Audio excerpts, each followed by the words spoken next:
nesta manhã, continuar falando de avivamento. Vamos continuar falando de avivamento. Está ali. Domingo passado eu falei sobre o quê? De manhã? Não, de noite, né? Falei de avivamento de noite, foi, né? Quem lembra o assunto que eu falei domingo passado sobre o avivamento? Ninguém lembra? Quem falou? Qual foi o assunto? Qual mais alto, Sandra? Eu não estava aqui não, mas eu sei lá, Ezequiel 37. É isso, Ezequiel 37. Mas quem lembra o tema? Necessidade. Vamos ver, a necessidade de avivamento. Nós necessitamos. Então, depois da necessidade, eu trouxe hoje para a gente refletir sobre a preparação. Se nós precisamos, vamos nos preparar. Então, nesta manhã, Abacuque 3:2, mesmo assentado, nós vamos ver a palavra do Senhor. Eu ouvi, Senhor, a tua palavra e temi. Aviva, ó Senhor, a tua obra no meio dos anos. Faze que ela seja conhecida no meio dos anos. Naíra, lembra-te da misericórdia. Vamos ver todos juntos agora esse texto? Vamos lá, está na tela ali, né? Vamos juntos. Eu ouvi, Senhor, a tua fama e temi. Aviva, ó Senhor, a tua obra no meio dos anos. Faze que ela seja conhecida no meio dos anos. Naíra, lembra-te da misericórdia. Amém?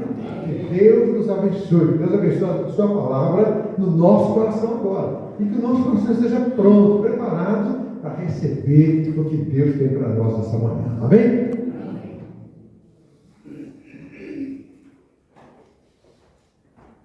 Abacuque, irmãos, 605 antes de Cristo, ele estava alarmado com a situação espiritual de Judá. Havia uma inquiedade tremenda lá. E, enquanto Jeremias, que foi seu contemporâneo, estava preocupado com o arrependimento do povo, né? Ele estava preocupado com a impiedade. Quer dizer, os dois trabalhando ali simultaneamente, né? Ele estava brigando com Deus, achando que o julgamento do povo estava demorando muito. Então, Abacuque, capítulo 1, nós vamos ver, para a gente estar contextualizando a mensagem, né? Veja no capítulo 1 de Abacuque aí, né? Ele brigando com Deus, o profeta. Por quê? Ele está discutindo com Deus. Veja o que ele diz ali, olha: até quando, Senhor, clamarei eu, e tu não escutarás? Ou gritarei a ti, violência, e não salvarás? Por que razão me fazes ver a iniquidade e a opressão? Pois a destruição e a violência estão diante de mim. Há também contendas, o litígio é suscitado. Por esta causa a lei se afrouxa, a justiça nunca se manifesta, porque o ímpio cerca o justo, de sorte que a justiça é pervertida. Aqui, irmãos, é realmente um grito. Aqui, ele está diante de Deus, né, discutindo mesmo com Deus. Né? Ele queria, de qualquer forma, a intervenção de Deus. Como é que Deus pode ficar tranquilo diante de uma situação como esta, uma iniquidade tão grande como esta? Né? Então, ele está ali questionando, ele queria a intervenção de Deus. Mas aí Deus, então, ele responde dizendo: vai levantar os babilônicos para castigar e corrigir Judá com aquela impiedade. Mas aí, irmãos, ele de novo protesta diante de Deus. É interessante a gente ver essa dialética aqui entre Abacuque e Deus, né? Aí no capítulo 1, verso 13, ele vai dizer: como pode um Deus tão puro permitir que o ímpio devore um povo que é mais justo do que ele? Olha aqui o questionamento dele, né? Então, Deus está conversando com ele. Deus está revelando para ele o propósito dele, revelando para ele a vontade de Deus, o projeto de Deus. E Deus responde, trazendo aqui uma grande declaração que se tornou uma das maiores doutrinas de toda a Bíblia, de todos os tempos. Qual foi? O justo viverá. Pode soltar lá próximo. Vamos ler juntos? Mas o justo justo viverá da fé. Onde tem mais algum livro na Bíblia que fala sobre isso? Alguém lembra? A carta de Paulo aos Romanos. Muito bem, irmãos, aos Romanos. Ali também esse assunto volta de novo. Né? Então, meus irmãos, por outro lado, os invasores serão abatidos, Deus acertará a conta com eles, como aconteceu depois para os medos e dos persas, que vieram derrotar os babilônicos e fizeram julgamento sobre eles. Então Deus vai trabalhando com as nações e vai usando uma nação para castigar a outra nação, para que ela reconheça que há um Deus Todo-Poderoso, que é o soberano Senhor. Então, depois de muita reflexão, o profeta chega à conclusão de que o povo precisava mesmo era de um avivamento.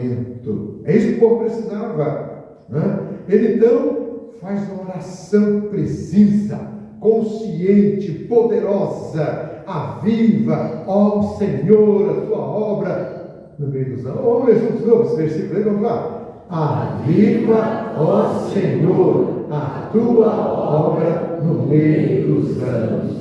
Como falei no ano passado, vamos repetir de novo o que é avivamento. Pode soltar lá, Paola, a próxima tela, para que nós possamos ver. Avivamento significa tornar mais vivo, crescer, fortalecer, firmar, realçar, animar. É uma vida abundante, cheia do Espírito. É ser controlado pelo Espírito Santo de Deus. Por isso aquele povo precisava de um avivamento. Entretanto, o povo precisava ser preparado para receber esse avivamento.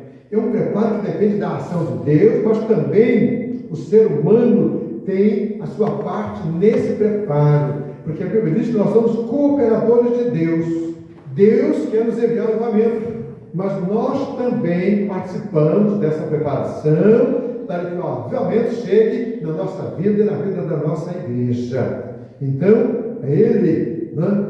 É Ele quem crê no avivamento, e Ele ora aqui pedindo esse avivamento, e Ele crê que esse avivamento vem de Deus. Né? Então, meus irmãos, com Ele, nesse mareado todo que nós estamos vendo aqui, nós vamos aprender algumas lições sobre a preparação para o avivamento. A primeira lição que nós destacamos ali é quando ele diz: eu ouvi, Senhor, a tua fama e temi.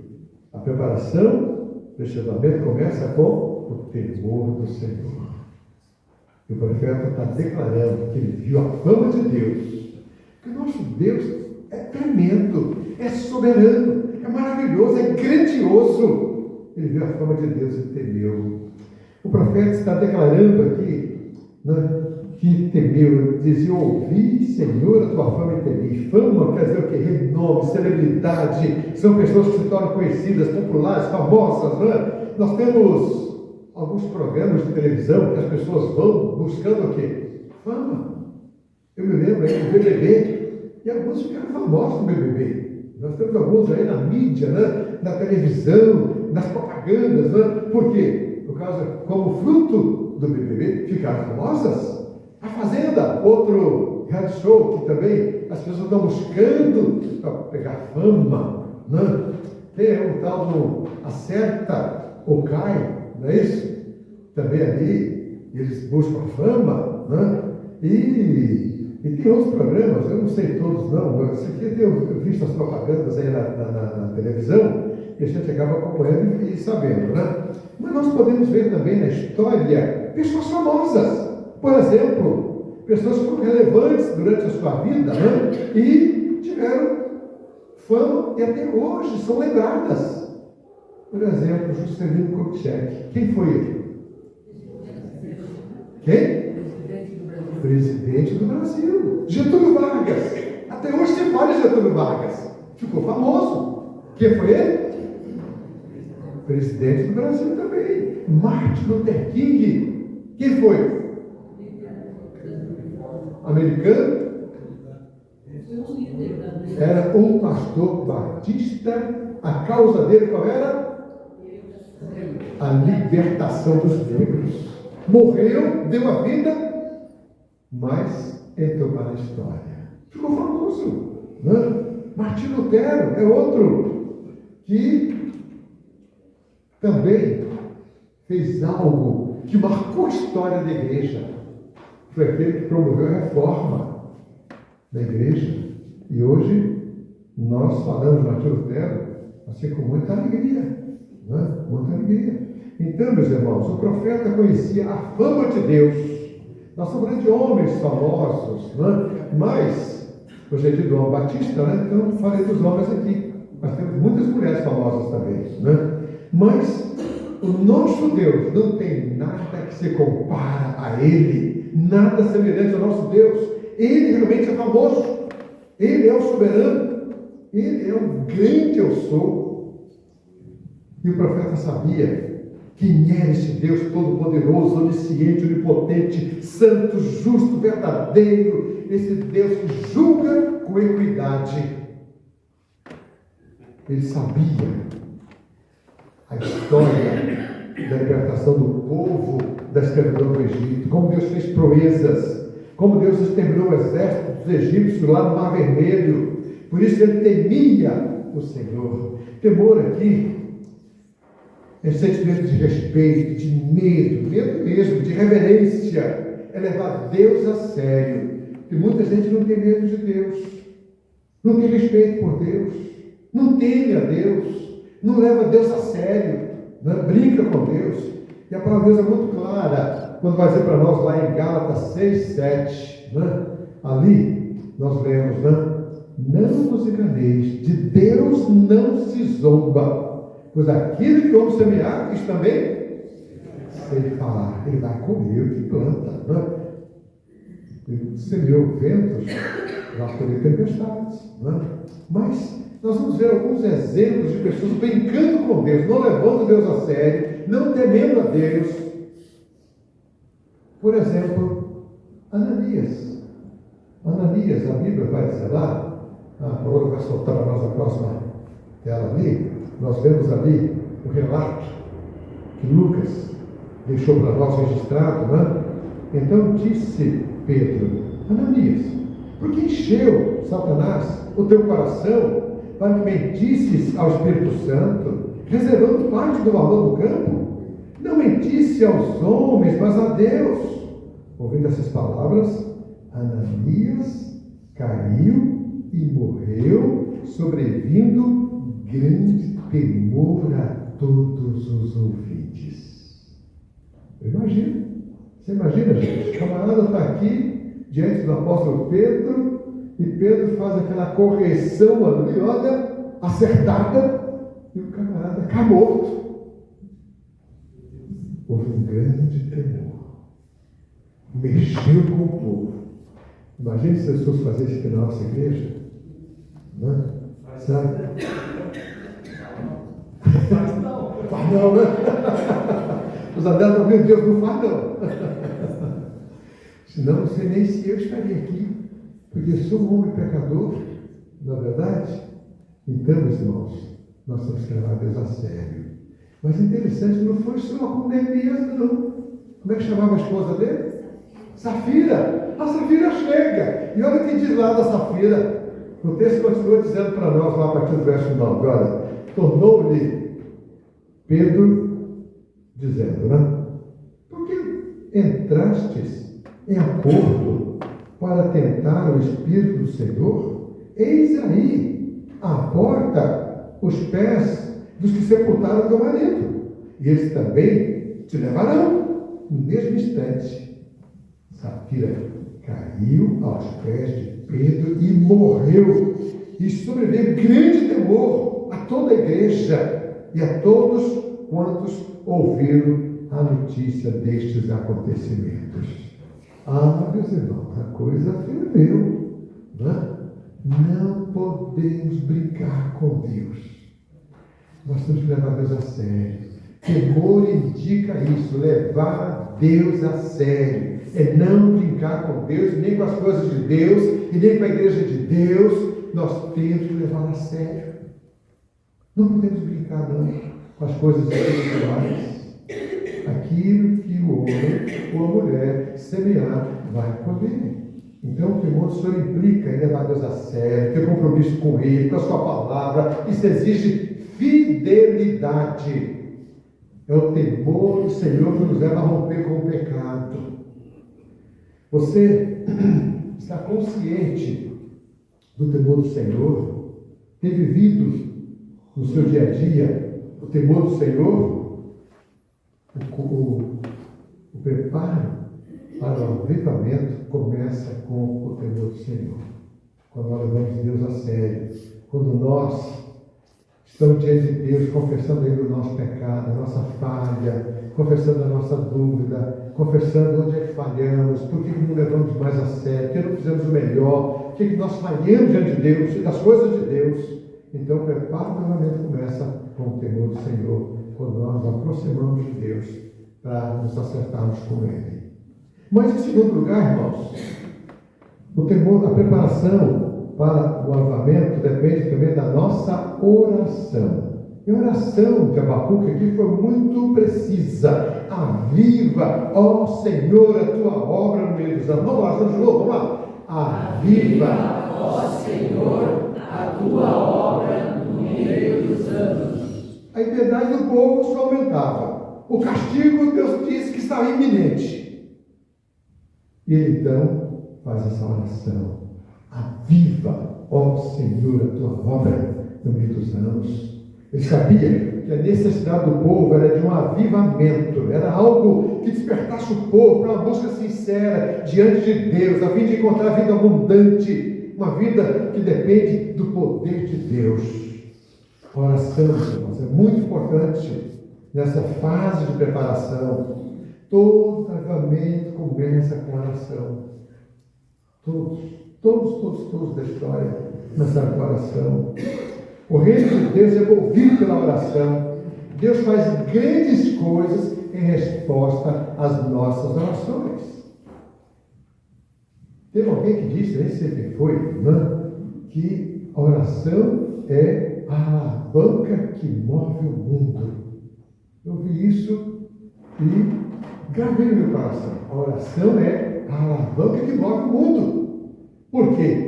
É Deus respondendo à nossa oração. E aqui Abacuque está muito consciente da visão que ele teve de Deus, do valor da oração, nessa preparação. Por isso ele está orando. Aviva, Senhor. Aviva. Dá-nos, ó Deus, o avivamento.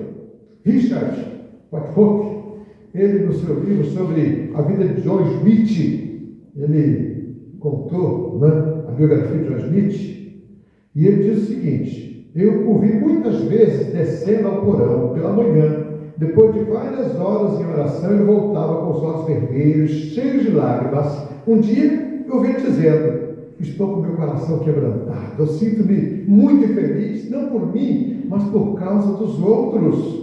Deus me deu uma visão clara do grande valor de uma alma. Eu não poderei viver enquanto não ver elas sendo salvas. Um dia, ele diz aqui, eu ouvi ele gritando: oh Deus, dá-me almas, ou eu morro. Oh Deus, dá-me almas, ou eu morro. Deus Smith, meus irmãos,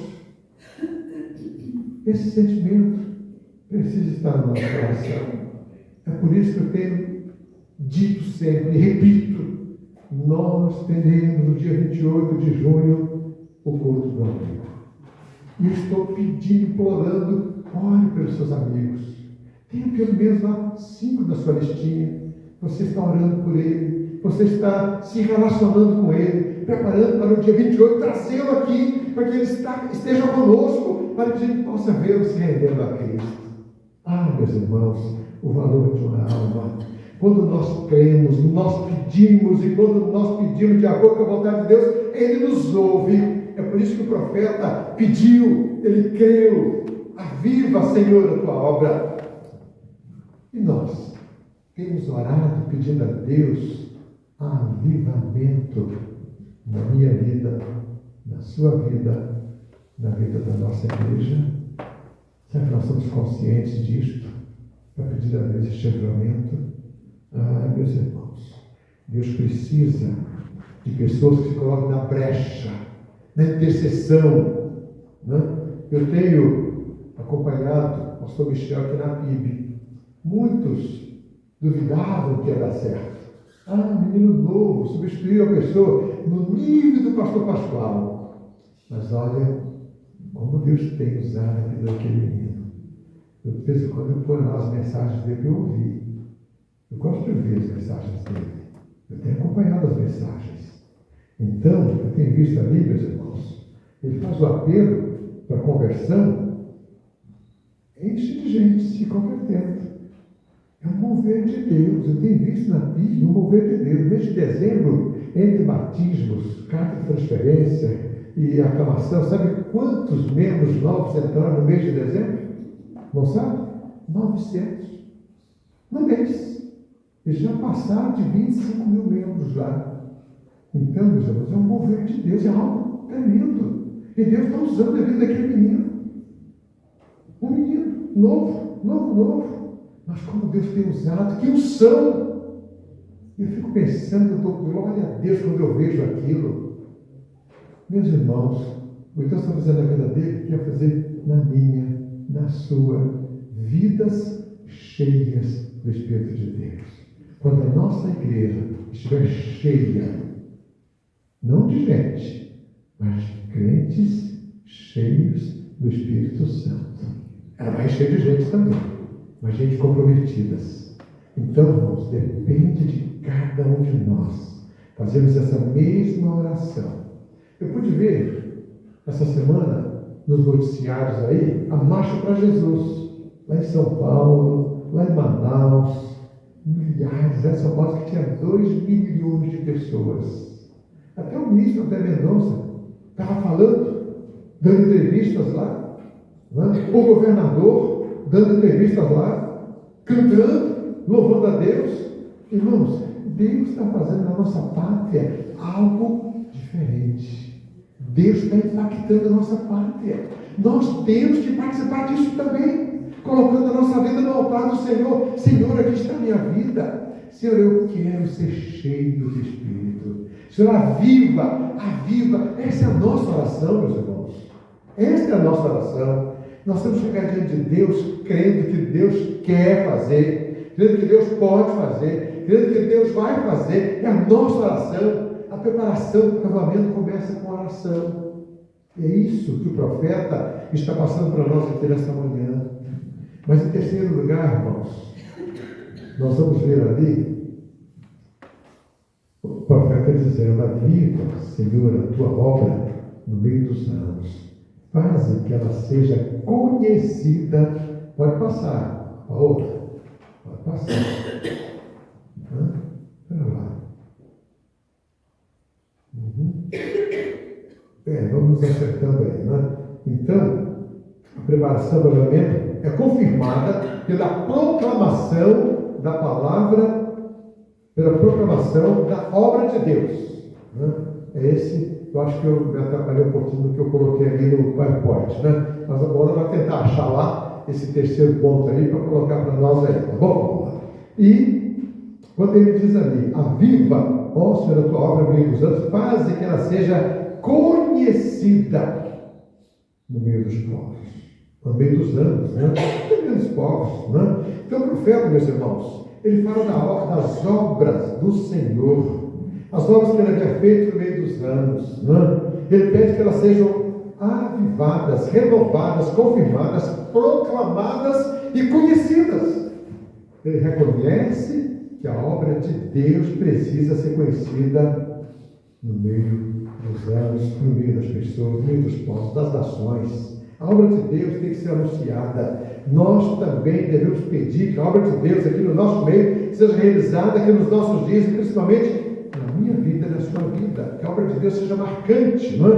E nós então experimentamos, não é? E fica fácil mostrar a ação de Deus quando nós temos a experiência, a força do nosso testemunho. Não existe mensagem mais poderosa do que o seu testemunho. O seu testemunho, quando você compartilha, supera qualquer mensagem, qualquer pregador, seja pregante, quem for, né, que pregue, porque o seu testemunho é algo vivo, real e é poderoso, né? Isso é importante, né? Eu me lembro quando o apóstolo Pedro e João, né, na porta formosa, eles oraram pela cura daquele coxo, e o coxo entra pulando na igreja, e naquele dia diz a Bíblia que o número dos salvos aumentou para quanto? Quem lembra? No primeiro sermão lá de Pedro foi 3.000, agora chegou a 5.000, muito bem, 5.000. E as autoridades ficaram armadas, preocupadas. Onde já se viu? Esse povo está crescendo demais. Chamaram Pedro e João e proibiram de falar do nome de Jesus. Qual foi a resposta deles?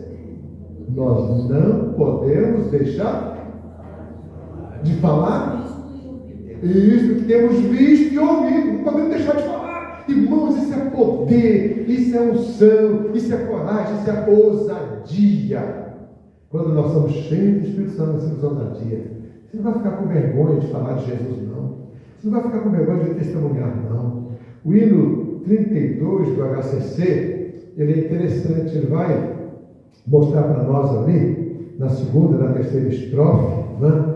Ele diz ali: já nossos pais nos contaram a glória de Deus, falando com muito prazer que nas tristezas, nos grandes perigos, Ele nos salvou com seu grande poder. Hoje também, exultantes cantamos que as orações Ele nos atendeu, seu forte braço que faz maravilhas em nosso auxílio, Ele sempre estendeu. Esse não é um testemunho, é um testemunho daquilo que Deus tem feito na nossa vida. Oh, meus irmãos, como é gostoso contar as bênçãos, contar o que Deus faz, compartilhar com as pessoas, com a nossa família, com os nossos amigos, que nós temos um Deus Todo-Poderoso, um Deus que faz, um Deus que abençoa, um Deus que transforma, um Deus que muda. Ah, meus irmãos, é comigo, é com você que Deus conta para torná-lo conhecido, para tornar as obras de Deus conhecidas por onde nós passamos. Sua vizinha está sofrendo, está com câncer, está com problema na família, é o filho que está drogado, é o marido que bebe e chega em casa estancando, é a família cheia de problema financeiro, é a sua vizinha, ou é o seu vizinho. Que tal você se aproximar, orar com eles, mostrar para eles que você tem um Deus Todo-Poderoso que pode mudar a vida daquelas pessoas, e quantas famílias têm sido mudadas por causa disso. É ter ousadia, meus irmãos, é ter visão para ver. Eu coloquei uma pesquisa, que a Paula vai soltar para nós, que o Instituto Haggai divulgou, e eu anotei, eles mostrando o seguinte: como que as pessoas se convertem ao Evangelho. 1% é através de programas de TV, 1,1% através de filmes, 2,1% outros meios, 2,4% é por causa do sermão, 2,9% por causa do rádio, programa de rádio, 2,9% também trabalho pastoral, né? Depois, 3% literatura, folhetos que são distribuídos, né? 4,4% por causa das cruzadas evangelísticas, 29,9%, olha a mudança, por causa da amizade. Amigos ganhando amigos. Amigos ganhando amigos. 49,7%. Por causa de quem? Parentes. Parentes. Ganhando parentes. Evangelizando os parentes. Trazendo os parentes. Somando aí os amigos e os parentes, dá um total de 79,9%. Quase 80%. Relacionamento, irmãos. Por isso que vale a pena ter o seu cartãozinho com 5 pessoas que você está orando e se relacionando, criando pontes para você poder falar de Jesus, para você convidar para vir no dia 28 do culto amigo, porque nós vamos ter a grande colheita naquele dia de pessoas sendo salvas por Cristo. Por isso, meus irmãos, essa pesquisa é importante, fazer conhecidas as obras do nosso Deus, o nosso testemunho, é a preparação para o avivamento. É isso que Deus conta com cada um de nós. Mas em quarto lugar, para a gente encerrar, na ira, lembra-te da misericórdia. Na ira, lembra-te da misericórdia. O profeta, ele começou, né? Ou seja, a preparação novamente aqui, confia na misericórdia do Senhor. Porque se não fosse a misericórdia do Senhor, o que seria de nós? Então o profeta começa analisando a situação do povo, ele vê que o pecado dominava todas as áreas. A princípio, ele achava que Deus não fazia nada, que Deus não corrigia, depois ele achava que Deus estava sendo muito duro, e ele estava discutindo com Deus, orando, falando com Deus. Aí chega um momento que ele diz: mano, Deus vai ver para a tua obra. Mas ele sabia que com Deus não se brinca, e que a mão de Deus às vezes pesa. E então está clamando ali: Senhor, na ira, lembra-te da misericórdia. Então, meus irmãos, essa preparação do avivamento também confia na misericórdia de Deus. Porque quando nós nos aproximamos de Deus, é como se nós estivéssemos diante do espelho. Você, quanto mais perto de Deus, mais perto do espelho. Mas você vê as suas... Eu, por exemplo, para sair de casa hoje, minha esposa, eu fui lá conferir. Ela falou: não, tem um fiozinho de cabelo branco aqui no seu nariz, eu vou cortar. E ela cortou. Por quê? Ela foi o meu espelho. Eu não estava vendo aquilo, não estava percebendo, né? Porque às vezes a gente vai ficando mais velho, começa a nascer fio de cabelo na orelha, né? A sobrancelha começa a ficar grande demais, o nariz começa a sair pelo para todo lado, né? Então, se estiver cortando ali direitinho, a coisa fica ruim, né? Fica difícil. Então, ela é meu espelho. De vez em quando ela está me olhando assim e me corrigindo. Gente, Deus é o nosso espelho. Quanto mais nós nos aproximamos dele, mais nós percebemos os nossos erros, as nossas falhas. E aí, na ira, Senhor, lembra-te da misericórdia. Senhor, tem misericórdia de nós, meu Deus. Ele nos perdoe, Ele nos aperfeiçoe, Ele nos ajude. Jeremias teve essa mesma visão. Olha o que ele diz lá em Lamentações 3, 22. Vamos ler juntos esse versículo, vamos lá, irmãos. As misericórdias do Senhor são a causa de não sermos consumidos, porque as tuas misericórdias não têm fim, renovam-se cada manhã. Grande é a tua fidelidade. Oh, bênção, não é? Grande é a tua fidelidade.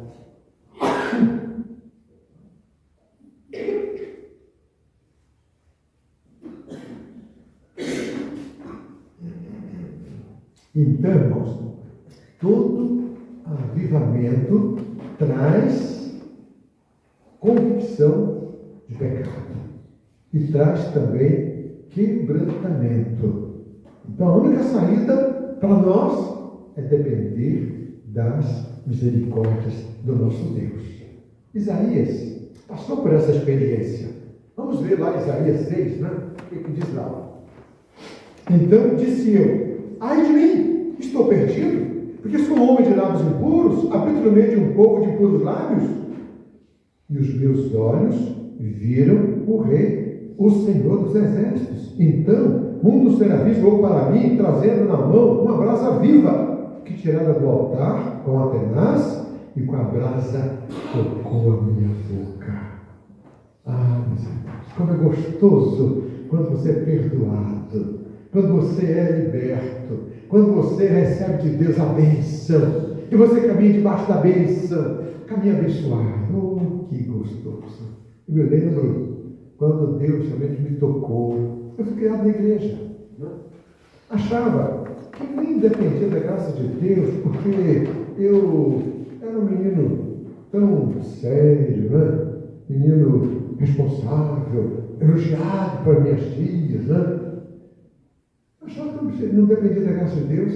Eu nem precisava de Jesus como Salvador, porque eu já me sentia salvo, né? Era o meu sentimento, irmãos. Até um dia que as pessoas veio assim e me torceu, e me moeu, e eu fiquei desesperado. E eu disse para Deus: tem misericórdia de mim, tem misericórdia de mim, eu estou perdido, eu vou para o inferno. Aí vem aquela convicção do pecado. Eu comecei a chorar diante de Deus. Minha esposa tinha viajado para cada maneira, eu estava sozinho em casa, estava no meu banheiro tomando banho, e essa experiência, aquela água caindo, aquele calorão que estava na Bahia, eu morava lá na época, e eu clamei a misericórdia de Deus. Ah, meus irmãos, essa misericórdia veio sobre a minha vida. Nunca mais eu perdi o senso da misericórdia de Deus. Nunca mais eu perdi o meu compromisso com Deus. Como é gostoso caminhar debaixo da misericórdia de Deus. Você está aqui diante da glória de Deus. Você consegue avaliar a sua vida, olhar para dentro de você, do seu coração e perceber suas falhas? Você tem sido tudo aquilo que Deus gostaria que você fosse? Você tem feito tudo aquilo que Deus gostaria que você fizesse? Você já chegou naquele algo que Deus propôs para você? Como é que está a sua vida espiritual? Como é que está a sua vida conjugal? Como é que está a sua vida familiar? Como está a sua vida relacional? Ah, meus irmãos, esse é o momento da gente pensar que nós precisamos deste avivamento, que começa com o temor do Senhor, levando Deus a sério, que depende da nossa oração, quando nós buscamos a Deus com oração sincera, mas que depende também do nosso testemunho, proclamando a obra de Deus na nossa vida, a obra de Deus no meio dos anos, a obra de Deus no meio da igreja, aquilo que Deus tem feito, né? Mas que fica completo quando nós confiamos na misericórdia de Deus. A minha pergunta é esta: você nesta manhã quer renovar o seu compromisso com Deus, dizendo: Senhor, eu preciso da tua misericórdia na minha vida, e eu quero essa vida cheia do teu Espírito, Senhor. Não importa o que passou até agora, eu quero daqui para frente, Senhor, uma vida cheia do teu Espírito, vida controlada pelo teu Espírito. Eu quero ser usado pelo teu Santo Espírito, Pai. Aqui está a minha vida. Você está disposto a fazer isso? Fique em pé no seu lugar, por favor, para eu orar. Quem não estiver consciente desse compromisso, não se levante, porque com Deus não se brinca. Tá certo? Com Deus não se brinca. Deus sonda o nosso coração e sabe quando nós queremos mesmo que Ele venha sobre nós com poder, com graça, para fazer um rebuliço na nossa vida. Nem sempre é o que nós queremos, nem sempre é o que nós desejamos, mas Deus tem os meios dele para nos tratar. Vamos orar. Pai, nós estamos aqui diante do Senhor, exaltamos o teu nome, nós te bendizemos, nós te glorificamos, porque tu és maravilhoso, Pai, e as tuas misericórdias não têm fim. Por isso, nesta manhã, Pai, aqui está a minha vida, e eu dependo desta misericórdia. Tu sabes como eu sou imperfeito, e tu sabes do desejo do meu coração, Pai, que é ser mais aperfeiçoado. Oh Deus, nós cantamos aqui nessa manhã que tu mudes, Pai, tudo dentro de mim. Vai mudando, Pai, vai mudando, vai avivando, vai aperfeiçoando, Pai. Tem misericórdia. Os meus irmãos estão em pé também diante do Senhor, diante do teu trono de graça, dizendo: aqui está a minha vida. Tem misericórdia, meu Deus. Quebra aqui na nossa vida, Pai, todo o laço do diabo, Pai, que tem impedido de uma vida cheia do teu Espírito. Ó Deus, quantas vidas, quantos maus costumes, quantos maus hábitos, quanto comodismo, Pai. Quanto comodismo tem, ó Deus, dominado nossas vidas, nossas famílias, nossos lares, nossa igreja. Tem misericórdia, Pai. Acorda, desperta, faz esta obra, meu Deus. Vai tocando em cada coração, administrando, Pai, na vida de cada um de nós. Nós precisamos deste toque, nós precisamos deste poder. Pai, por misericórdia, derrama, Pai, o teu poder sobre todos nós aqui nesta manhã. Ministra, Pai, na minha vida, na vida dos meus irmãos. Desfaz tudo aquilo que não te agrada. Purifica o nosso coração, a nossa mente e enche-nos do teu poder, da tua graça, do teu Santo Espírito. Enche-nos, ó Pai. Enche-nos, ó Pai. Enche-nos, ó Deus. Tem misericórdia, Pai. Tem misericórdia. Faz um rebuliço, um verdadeiro avivamento no nosso meio. Nós oramos em nome de Jesus. Amém. Amém.